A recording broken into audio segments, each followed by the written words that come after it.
今天做纯手工版的懒人绿豆糕，不用破壁机和黄油，简单好吃，零添加，比外面买的3块钱一个的绿豆糕好吃太多了。直接用这种去皮绿豆做，方便省事。半斤绿豆加水浸泡4个小时以上，豆子明显膨胀变大就可以，清洗4、5遍，倒掉多余的水，把豆子焯水2分钟，去掉豆腥味，捞出来冲凉水，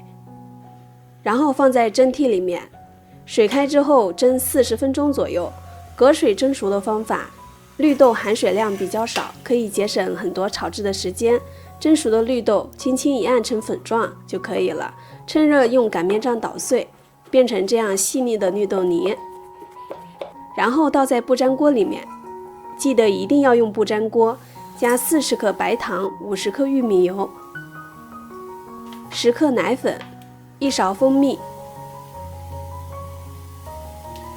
中小火不停翻炒，大概10多分钟，绿豆变得细腻，不粘铲子，不粘手就可以了。揪下来一小块，团成圆球，中间窝一个口，加上红豆沙馅，